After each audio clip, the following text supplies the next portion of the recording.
हर तरीके से लपेटा गया मिडिल क्लास आदमी, और ये सबसे ज्यादा मार पड़ने वाली है भाई मिडिल क्लास पे, क्योंकि ये दोस्तों इट इज लाइक आप जो आटा खरीद रहे हो उसमें सरकार कह रही है 27% मिट्टी मिला दी गई, मिट्टी मिला दी गई है, पूरी धांधली कर दी है बिल्कुल। भाई साहब। टर्बो पेट्रोल इंजन सबसे ज्यादा रिस्क फैक्टर पे है, चाहे वो तो दोस्तों स्वागत है आपका हमारे चैनल दक्ष अग्निहोत्री पे। मैं हूं नवनीत, ये है दक्ष, हम रखेंगे अपना पक्ष। तो दोस्तों आज की वीडियो में आए हैं भाई साहब बड़ा ही भयंकर वाला पक्ष रखने, यानी कि आज हम बात करेंगे, इतने लोगों के क्वेश्चंस आ रहे थे, हम बात कर रहे हैं E27 फ्यूल के बारे में, यानी कि 27% इथेनॉल जो ब्लेंड पेट्रोल में कर दिया है, करने वाले हैं, हाँ करने वाले हैं, उसके बारे में भैया इतना चारों तरफ जो है ढंडोरा इतना पिटा हुआ है कि E27 क्या है ये, कैसे बचें इससे। भाई पैनिक का माहौल फैला दिया सरकार ने। बिल्कुल, इतना तो कोविड के टाइम में नहीं फैला था। E27 फ्यूल जो बहुत जल्दी उपलब्ध होने वाला है, सभी पेट्रोल पंप्स में ब्लेंड कर दिया जाएगा, और बहुत जल्दी करेगी सरकार इसके अंदर जो है। इससे क्या होने वाला है नुकसान, और इससे बचना कैसे है भाई, ये बहुत बड़ा स्कैम चल रहा है एक आम आदमी के साथ, बहुत ही ज्यादा, कि आपकी गाड़ियों को स्लो पॉइजन दिया जा रहा है। सबसे पहले तो हम ब्रीफ में बात करते हैं कि E27 है क्या, उसके बाद हम आगे बात करते हैं। पहले हम पब्लिक को समझा देते हैं आसान भाषा में, what is E27 ethanol petrol, क्या है ये। भाई क्या होता है, ये जो पेट्रोल है इसके अंदर ये गन्ने से बनाया जाता है, यानी शुगर केन से इथेनॉल बनाया जाता है, जो पेट्रोल के अंदर ब्लेंड कर दिया जाता है, मिक्स कर दिया जाता है। और खासकर इसका जो नुकसान है वो पुरानी गाड़ियों पे ज्यादा है, जो BS6 से पहले की आई हुई हैं। दोस्तों इट इज लाइक आप जो आटा खरीद रहे हो उसमें सरकार कह रही है 27% मिट्टी मिला दी गई, मिट्टी मिला दी गई है। ये नहीं है कि छोले मिला दिए हैं, मिट्टी, ये मक्का मिला दिया गया भाई, मिट्टी जो कि आपकी बॉडी एक्सेप्ट करने के लिए रेडी भी है, आपकी आंतें नहीं कर सकती वो चीज एक्सेप्ट। तो ऐसा ही दोस्तों जो E20 पेट्रोल है, अभी E20 जो है वो एप्लीकेबल किया हुआ है इन्होंने, तो किसी पेट्रोल के अंदर इन्होंने 15% ब्लेंड किया हुआ, किसी में 14% किया हुआ, किसी में 5 से 10% किया हुआ। पहले E10 आया, फिर E20 आया, जो अभी जो करंटली चल रहा है वो E20 चल रहा है। E27 का अभी जो है शोर मचा है। दोस्तों हम एक बात और बता दें, इस वीडियो में हम ये भी बात करेंगे कि अगर आप एक नई गाड़ी खरीद रहे हो तो कौन सी गाड़ी खरीदो जो सेफ है। E27 के डर वाले माहौल में कौन सी गाड़ी लेना is a safe play, safe game, उसके बारे में भी बात करेंगे हम। पहली चीज तो भाई जो फ्यूल पंप है वो कंपेटेबल ही नहीं है E20 और E27 के हिसाब से। BS6 के अंदर इन्होंने BS6 फेज 2 के अंदर कंपनियों ने चेंजेस कर दिए थे गाड़ी के अंदर, बिल्कुल, लेकिन फिर भी पब्लिक को दिक्कत आ रही है, खासकर VW स्कोडा वालों को बहुत ज्यादा दिक्कतें आई हैं, या फिर उन लोगों को दिक्कतें आ रही हैं जो टर्बो इंजन चला रहे हैं। VW स्कोडा का हमने नाम इसलिए लिया क्योंकि ये बेच ही टर्बो इंजन रहे हैं, इनके पास और कुछ है ही नहीं, ये बेच ही टर्बो इंजन रहे, पेट्रोल टर्बो, दैट्स इट। भाई पहले तो फ्यूल पंप जो है वो कंपेटेबल नहीं है इस फ्यूल के लिए, दूसरा वो इंजेक्टर्स भी कंपेटेबल नहीं है, वो उल्टा सीधा तरीके से फ्यूल को भेज रहे हैं दक्ष, मतलब पूरा प्रोसेस ही गलत कर दिया। जैसे कि A पॉजिटिव ब्लड ग्रुप के अंदर किसी का B पॉजिटिव O नेगेटिव जो है ब्लड ग्रुप इन्होंने मिक्स कर दिया, पूरी धांधली कर दी है भाई साहब। टर्बो पेट्रोल इंजन सबसे ज्यादा रिस्क फैक्टर पे है, चाहे वो हुंडई के है TGDI इंजन 1.5। तो भाई सबसे पहले तो ना मैं सरकार को लताड़ना चाहूंगा इस चीज के ऊपर। भाई आप चाह क्या रहे हो, आम आदमी जो लाखों रुपए अपना खर्च करके एक अपना सपना पूरा कर रहा गाड़ी के लिए, क्यों उसकी जान के दुश्मन बने हुए हो। वो कहां से बार बार गाड़ी ले ले यार, पहले पैसे कहां से आए गाड़ी खरीदने के लिए, पहले वो प्रूफ दिखाओ है। एक नंबर में आपको गाड़ी लेनी है, उसके बाद जो है TCS कटाओ, ये RTO दो, वो टैक्स दो, GST दो, सेस दो, ये दो, पूरा बेड़ा गर्क कर रखा है। उसके बाद गाड़ी खरीद के कहीं घूमने जाओ तो टोल टैक्स लगते हैं जगह जगह, हर तरीके से लपेटा गया मिडिल क्लास आदमी, और ये सबसे ज्यादा मार पड़ने वाली है भाई मिडिल क्लास पे, क्योंकि ये है स्लो पॉइजन, यानी कि आप अपने इंजन को वो फ्यूल दे रहे हो जिसके लिए वो कंपेटेबल ही नहीं है। और दोस्तों जो आने वाले टाइम में अब गाड़ियां आएंगी 2026, 27, 28 से, उस पे तो कंपनी पूरी मेहनत करके लग गई है भाई, रिसर्च कर रही है कि अब क्या क्या कैसे कैसे चेंजेस करने हैं। लेकिन भाई जो पुरानी गाड़ियां हैं उनका क्या बनेगा, उनका क्या होएगा? भाई साहब लाखों गाड़ियां जो हैं वो घूम रही हैं सड़कों पे। 80 से 90% जो है पुरानी गाड़ियां, 80% मान लेते हैं, 80-90% मान लो। पूरे हिंदुस्तान का अगर हम कैलकुलेट करें तो 80-90% पुरानी गाड़ियां घूम रही हैं, जिसमें 4 लाख की भी गाड़ी है, 40 लाख की भी है, करोड़ रुपए की भी गाड़ी है, हर टाइप की गाड़ी है।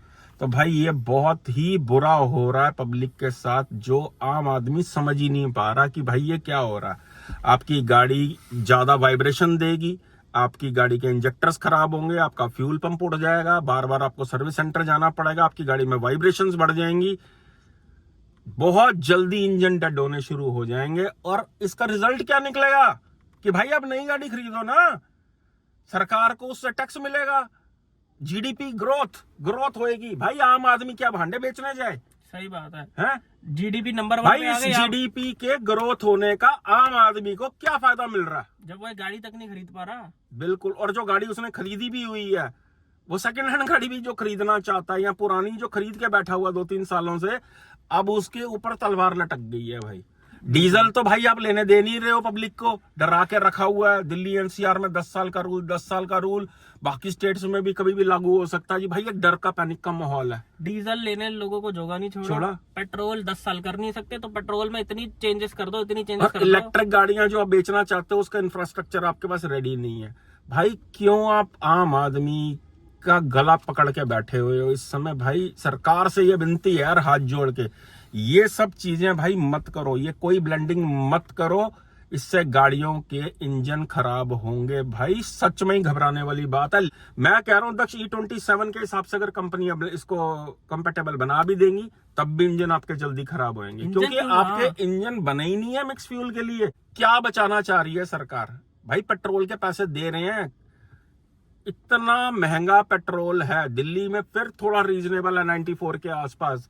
अलग अलग स्टेट्स में कहीं 106 रुपए है, कहीं 104 रुपए। हम भाई पूरे इंडिया में ट्रेवल करते हैं, बिल्कुल हमें पता है कि क्या क्या भाई कितने जो है रेट जो है हर एक स्टेट में फ्लक्चुएट होते हैं।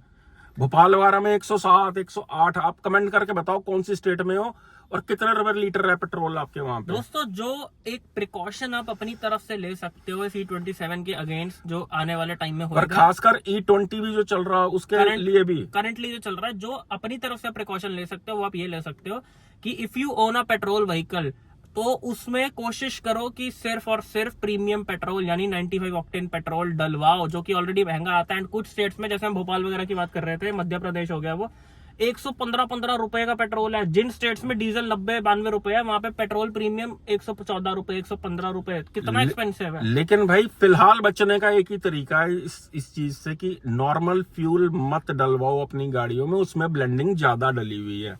और जो 95 ऑक्टेन है उसमें 5 से 10% की मात्रा जो है अभी मिक्स की हुई है इन्होंने, अलग अलग जो आर्टिकल्स हैं इंटरनेट पे अवेलेबल उनके अकॉर्डिंग।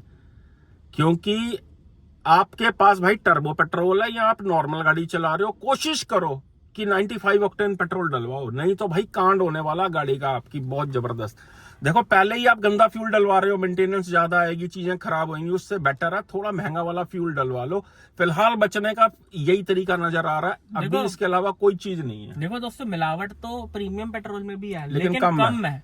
या फिर एक और तरीका बचने का, भाई साहब डीजल गाड़ियां ले लो, बिल्कुल, जिसके अंदर कुछ मिक्सर नहीं होने वाला। 100 बात की एक बात, भाई 15 साल ऐसे गंदे स्कैम वाली गाड़ी चलाने से अच्छा पेट्रोल गाड़ी E27 15 साल वही पेट्रोल भरवाओगे, इससे बढ़िया तो भाई हाथ जोड़ो, एनसीआर में भी रह रहे भाई डीजल गाड़ी ले लो। भाई ये सारा सरकार की ना ये चाल है कि आप ना नई गाड़ियां खरीदो और उस पर टैक्स बने, प्रॉफिट कमाने का जरिया है। साथ में कार इंडस्ट्री भी मिली हुई है दक्ष इस चीज के अंदर। गुंडागर्दी चल रही है, गुंडा राज चल रहा है भाई ये पब्लिक के साथ, एक आम आदमी के साथ। भाई बड़ी ही तकलीफ होती है देख के जब डीजल गाड़ियां उठा के जो है लोगों की दिल्ली एनसीआर से उठा के ले जाते हैं 10-10 साल। और मैं सरकार से ये पूछना चाहता हूँ, कौन सा पोल्यूशन दिल्ली में कम हो गया? तुम दिखाओ तो सही। कुछ नहीं कम हुआ। दोस्तों आपको हम एक बात बताते हैं, अभी महाराष्ट्र गए हुए थे पीडीआई टूर से, तो हमने कई स्टेट्स कवर करी, मध्य प्रदेश, राजस्थान, महाराष्ट्र में अंदर के एरिया। तो हमने जो एक चीज नोटिस करी वो ये नोटिस करी कि वहां पे 90% सिर्फ और सिर्फ डीजल गाड़ियां। भाई हमारी गाड़ी कोई पेट्रोल वाली देख लेता तो वो हैरान होता था देख के कि ये दिल्ली से यहाँ पे आई हुई है पेट्रोल गाड़ी। हम पेट्रोल पंप पे जाते थे तो वो डीजल भरने लगता था हमारी गाड़ी में, वो कहता था पेट्रोल गाड़ी इतने दिनों बाद आई है। दोस्तों कहने का मतलब ये है कि जो दूसरी स्टेट्स है वहाँ पे छोटे छोटे इलाके हैं, वहाँ पे आपको 90% पुरानी गाड़ियां दिखेंगी, पुरानी स्विफ्ट, पुरानी i10, पुरानी सेडान, पुरानी ऑक्टाविया, पुरानी ये वो, नई गाड़ियां वहाँ पे बहुत ही कम है। लेकिन आप दिल्ली में एंटर करोगे आपको इतनी सारी नई गाड़ियां दिखेंगी जी, नई सेल्टॉस, नई क्रेटा। क्यों? क्योंकि यहाँ पे लोगों को मजबूर कर दिया है कि अपनी पुरानी गाड़ी बेचो और नई गाड़ी लेनी ही लेनी पड़ेगी। पेट्रोल गाड़ी ना तो भाई एवरेज देती है, हैं? अगर आप पिकअप लोगे तो एवरेज नहीं आएगी, ऊपर से गंदा फ्यूल डलता जा रहा है उसके अंदर, बेड़ा गर्क हो जो इंजनों का सत्यानाश करता जा रहा। अगर ये E27 आ गया भाई तो आप समझ लो, अगर E27 कंपैटिबल गाड़ी होगी आपकी तब भी खराब होएगी बहुत जल्दी, जो चाहे है आप आने वाले 3 साल बाद मतलब गाड़ी की लाइफ जो है 4 से 5 साल रहने वाली है। अब जितनी भी ये गाड़ियों के अंदर E27 पेट्रोल जाएगा, और जो कंपैटिबल नहीं है उनका तो समझो कुछ ही महीनों में बंटाधार होने वाला गाड़ियों का। और दोस्तों अगर आप आने वाले टाइम में भी गाड़ी लेते हो, फॉर एग्जांपल आप 2028 में गाड़ी लेते हो और ये रूल लागू रहा E27 वाला, तब भी आप 2028 में गाड़ी लेके उसे 15 साल नहीं रख सकते, आपको मजबूरन 3, 4, 5, 6 साल में चेंज करनी ही पड़ेगी। आपका खुद से मन भर जाएगा गाड़ी से जब वो वाइब्रेशन करेगी, वो परफॉर्मेंस नहीं देगी, ये नहीं देगी। भाई ये 2025 है, ये 2010 नहीं है कि आपकी गाड़ी 10-10, 15-15 साल सीमलेस परफॉर्म कर रही है। अब जो है सरकार ने सब कुछ मिडिल क्लास आदमी के लिए सब कुछ बेड़ा गर्क कर दिया, मतलब सब कुछ खत्म कर भाई दिया। सरकार चाहती नहीं है कि हम अब आम आदमी सरवाइव भी कर पाए। भाई खर्चे बढ़ते जा रहे हैं, गाड़ियां दिन ब दिन महंगी होती जा रही है, और गाड़ी यार एक सपना होता है हर बंदे के लिए, हर फैमिली के अंदर एक व्हीकल होना एक बहुत नेसेसिटी वाली चीज है। गाड़ी आज भी कोई हर बंदे के पास नहीं है भाई, इंडिया के अंदर हर घर में गाड़ी नहीं है। कितनी दुनिया सपना देख रही है, भाई क्या लेगी वो गाड़ी? सही बात है। जो सस्ती गाड़ियां आती हैं वो तो है ही सारी पेट्रोल के अंदर। बिल्कुल। CNG कोई भी मुझे बता दे 10 लाख से 9-10 लाख से कम नहीं आ रही है अच्छी CNG। 7-8 लाख 8 लाख में मान के चलो, है? तो भैया पेट्रोल वालों के लिए है ये बहुत बुरी खबर। भाई जनता फिलहाल के लिए ये करे कि एक तो सेकंड हैंड गाड़ी बिल्कुल भी इस समय अवॉइड करे खरीदनी। बिल्कुल, क्योंकि सेकंड हैंड गाड़ियों का बाजार में बहुत ही उथल पुथल होने वाली है, क्योंकि सरकार को कुछ बच नहीं रहा है इसके अंदर सेकंड हैंड मार्केट की वजह से। नई गाड़ी में तो RTO करानी पड़ती है, समझ रहे हो आप? पुरानी गाड़ी में सिर्फ 1000-1500 रुपए ट्रांसफर सरकार सेकंड हैंड मार्केट भी खत्म कर रही है। डीजल की मार्केट इन्होंने खुद खत्म कर दी है। इतने सोने जैसे इंजन सब खत्म कर दिया इन्होंने। पेट्रोल अभी किसी को लेने नहीं दे रहे। ये चाह रहे हैं कि भाई डीजल पेट्रोल हम बाहर की कंट्री से खरीद रहे हैं, बिजली हमारी अपनी पैदावार है, तो तुम EV गाड़ियां खरीदो। भाई हम तो खुद अगली गाड़ी जो है ना, जो हम अब नेक्स्ट गाड़ी प्लान करेंगे, बताएंगे आपको कि कौन सी लेंगे। दोस्तों सरासर ये गलत हो रहा है भाई साहब। देश की GDP को ऊपर बढ़ाने के लिए हाँ, आम आदमी को नीचे दबाया जा रहा है। ये तो समझ लो कि आपको गड्ढा खोदते जा रहे हैं और कभी भी दफना देंगे। भाई बहुत ही बुरा हो रहा है। सरकार से हाथ जोड़ के विनती है भाई, ये सब चीजें मत करो। पुरानी गाड़ियां कहाँ जाएंगी? सर्विस सेंटर में खड़ी रहेंगी। आम आदमी के पास इतना टाइम नहीं है यार कि वो सर्विस सेंटर जाके बैठा रहेगा। सही बात कभी है। इंजेक्टर चेंज करवा रहा है, कभी फ्यूल पंप उड़ रहे हैं, कभी कोई वाइब्रेशन आ रही है, कभी भाई एक तरफ बंदे की किस्त कटी है, दूसरी तरफ वो देख रहा है गाड़ी सर्विस सेंटर में खड़ी है। मेरी कितना दुख होएगा यार एक आम पब्लिक को। अगर हम भी एज मिडिल क्लास बात करें, कितना दुख होएगा दोस्तों। कमेंट करके अपनी फीलिंग्स बताओ। आप अगर टर्बो पेट्रोल गाड़ी चला रहे हो, VW स्कोडा की चला रहे हो, आप हुंडई की चला रहे हो, जिस भी कंपनी की चला रहे हो, आप बताओ भाई क्या कितने लोगों के फ्यूल पंप जो हैं इन दिनों में पिछले 6-8 महीने 1 साल के अंदर चेंज हुए? आप कमेंट करके बताना। कंपनियां भी क्या करें भाई। जो E10 वाली गाड़ियां इन्होंने बेची हुई हैं, BS6 वाली, वो इंजेक्टर उड़ी जा रहे हैं, वो कंपैटिबल नहीं, फ्यूल पंप उड़ी जा रहे हैं। स्कोडा VW जैसी कंपनियां जो है वो सीट बेल्ट जो है उसमें प्रॉब्लम की वजह से रिकॉल कर रही हैं, जबकि सरासर नाटक है ये। सिर्फ फ्यूल पंप चेंज किए जा रहे हैं गाड़ियों के। बिल्कुल सही बात है। क्योंकि फ्यूल पंप होता पिछली सीट के नीचे, पीछे की सीट का इसलिए बताया जा रहा है क्योंकि कंपनियां आपको ये नहीं बताएंगी कि क्या हो रहा है, क्यों रिकॉल की जा रही हैं। अगर गाड़ी आपकी वारंटी पीरियड में नहीं है ना पुरानी वाली, तो आप समझ लो कि बहुत मोटे आपके खर्चे आने वाले हैं। खत्म है खेल। सेकंड हैंड गाड़ी फिलहाल के लिए आप अवॉइड कर दो, और E27 या E20 फ्यूल से बचने के लिए फिलहाल के लिए भाई अभी ये उपाय है कि 95 ऑक्टेन जो है पेट्रोल वो डलवाओ, चाहे वो 2-4 रुपए महंगा है। और एक और उपाय है दोस्तों, पब्लिक को एक होना पड़ेगा, जनता को एक होना पड़ेगा, जनता को आवाज उठानी पड़ेगी, बिकॉज सरकार को कोई लेना देना नहीं है भाई। आप जियो मरो, उन्हें कोई लेना देना नहीं है, उनको कोई लेना देना नहीं है। तुम्हारी गाड़ी तुमने वन पेमेंट ली है, किस्तों पे ली है, कैसे ली है, तुमने क्या क्या अपने पेट काट के अपने सपने मार के गाड़ी जो है तुमने अपनी बनाई है, उनको कोई लेना देना नहीं है भाई। इसका उपाय यही है, 95 ऑक्टेन पेट्रोल डलवाओ, अच्छी क्वालिटी का डलवाओ। इवन 97 ऑक्टेन भी आता है स्पीड वालों का, जो है भारत पेट्रोलियम वालों का, वो डलवाओ, उसमें ब्लेंडिंग कम है। बाकी जहां जहां आप डीजल गाड़ी ले सकते हो भाई, वहां पे डीजल गाड़ी लो। और दोस्तों मैं वीडियो यहाँ पे एंड करते हैं, मैं जाते जाते एक बात करूंगा, कार कंसल्टेंसी जैसे हम देते हैं तो इतने लोग हमें ना एक ही बात बोलते हैं कि मुझे ये गाड़ी लेनी है बिकॉज रीसेल वैल्यू ज्यादा है, मैं क्रेटा लूंगा, रीसेल वैल्यू ज्यादा है। मैंने बहुत देखा है ये रीसेल वैल्यू। दोस्तों मैं आपको एक चीज बोलूंगा वीडियो जाते जाते, भाई साहब आज की डेट में अगर आप कोई गाड़ी ले रहे हो ना, तो आप गाड़ी ये सोच के लो कि मुझे आज की डेट में कौन सी गाड़ी खुशी दे रही है, मुझे चला के किसको मजा आ रहा है, मेरा परिवार किसमें खुश हो रहा है, मुझे दिल की खुशी कौन सी गाड़ी में मिल रही है। रीसेल वैल्यू का मत सोचो, कुछ नहीं मिलता। यू नेवर नो कि सरकार क्या आपकी गाड़ी में झोल मोल कर दे कि आपकी गाड़ी बिके ही ना। जैसे आज की डेट में BS4 की गाड़ियां कोई नहीं लेगा आसानी से। भाई साहब इनकी पॉलिसी ही यही बनने वाली है कि गाड़ी आप स्क्रैप ही करोगे, आप खुद ही दुखी हो जाओगे अपनी गाड़ी से, इतनी प्रॉब्लम्स आएंगी, आप कंपनी में दोष निकालते फिरोगे। लेकिन ये नहीं पता कि भाई आपने अपने जैसे शरीर के अंदर मिलावट वाला सामान डाल लिया, शरीर आपका फिर झेल जाता है, गाड़ी नहीं झेलेगी। शरीर आपका भाई गंदमंद कहते हैं ना, पत्थर भी हजम है शरीर के साथ। गाड़ी के इंजन नहीं झेल सकते, वो एक ही फॉर्मेट पे बने हुए हैं, जो एक ही तरीका होता है उसको चलाने का। अगर गंदा फ्यूल उसमें गया, ये मिलावट वाला फ्यूल गया, आज भी पब्लिक परेशान है भाई साहब। समझ ही नहीं आता लोगों को, गाड़ी सड़क पे चलती चलती क्यों खड़ी हो गई, बाद में पता चलता है हमने फ्यूल पंप उड़ गए। हमने कितनी गाड़ियां देखी हैं भाई साहब, ग्रैंड विटारा तक हमने देखी है खड़ी हुई सड़क पे, क्रेटा हमने देखी है खड़ी हुई, दिल्ली के अंदर मैं बात कर रहा हूँ, जाम लगा होता, बाद में देखते हैं आगे गाड़ी साइड में खड़ी हुई भाई हमारा कंसल्टेंसी का काम है, लोग भेजते हैं कि हमारी गाड़ी भाई इसमें ये प्रॉब्लम आ गई, इसमें ये वाइब्रेशन ज्यादा हो रही है, ये नहीं पता भाई गंदा फ्यूल डलवाई जा रही है पब्लिक। भैया जिसके पास तो टर्बो है ना, टर्बो गाड़ी, चाहे वो 1 लीटर है, चाहे 1.5 है, चाहे 3XO है, चाहे वो नेक्सॉन है, जिसके अंदर टर्बो डला हुआ है, पेट्रोल टर्बो, उनको 95 ही डलवाना है। और हम ये भी रिक्वेस्ट करते हैं भाई कि अगर आपके पास कोई नेचुरली एस्पिरेटेड इंजन भी है तो मिनिमम 95 ऑक्टेन डलवाओ। जहां पेट्रोल गाड़ी ले लिया आपने भाई, थोड़ा सा एक्स्ट्रा खर्च लो, 2-4-5 रुपए महंगा है वो अलग अलग स्टेट्स में, लेकिन फिलहाल बचने का और कोई उपाय नहीं है। या फिर डीजल लो, या भाई सरकार जैसा चाह रही है ईवी गाड़ी लो। ईवी का इंफ्रास्ट्रक्चर इनसे बन नहीं रहा, बेड़ा गर्क कर दिया दोस्तों। ये PDI की सर्विस भी जो है हम करते हैं, ये भी हमने एक आम आदमी के लिए ही शुरू करी है, बिकॉज हम देखते हैं कि डीलर क्या क्या घोटाले करते हैं। बिल्कुल, उस चीज से हम अपने सब्सक्राइबर्स को, अपने व्यूअर्स को, पब्लिक को बचा सकें, इसलिए हमने ये PDI का काम जो है शुरू करा था।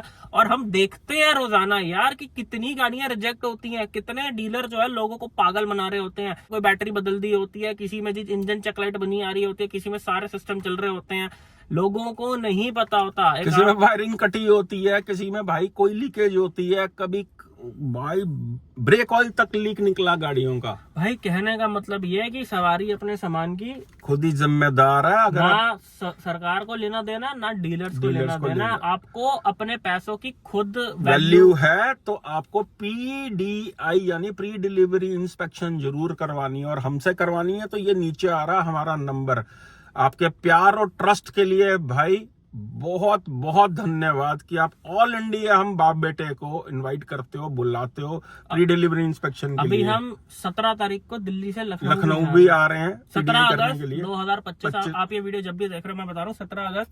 अगर कोई भाई लखनऊ से या आगरा से या नियर बाय एरिया से PDI करवाना चाहते हैं, हमसे करवाना चाहते हैं, तो मौके का फायदा उठा सकते हो। हम आ रहे हैं आपके शहर में। तो दोस्तों यही थी आज की वीडियो। आई होप वीडियो आपको बहुत पसंद आई है। भैया काफी सारी भड़ास थी, गुस्सा था जो हमने इस वीडियो के थ्रू जो है निकाला है एक आम पब्लिक की। भाई अभी ना कुछ रिस्ट्रिक्शंस है, मेरे से निकाला जा नहीं रहा। गुस्सा जो है कसम से कह रहा हूँ, मेरा तो दिल कर रहा, कसम से कह रहा हूँ मैं कि ये ना, ये जिन्होंने ये रूल बनाया ना, गले से पकड़ लूं उनको जाके, उठा के पटकूंगा, उठा के पटकूंगा, चीर दूंगा, फाड़ दूंगा साले। क्यों भाई आप आम आदमी का बेड़ा गर्क करने लगे हुए हो यार? क्यों?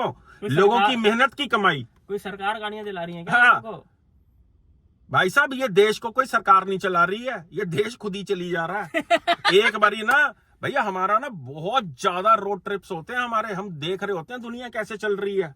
तो दोस्तों यही थी आज की वीडियो, मिलते हैं नेक्स्ट वीडियो में। आपका क्या ओपिनियन है कमेंट करके जरूर बताओ। Thank you so much. और बचने का आपके पास कोई उपाय हो तो भाई जनता के लिए नीचे आप लिखो, कमेंट जरूर करना, कमेंट गाल नीचे कड़नी।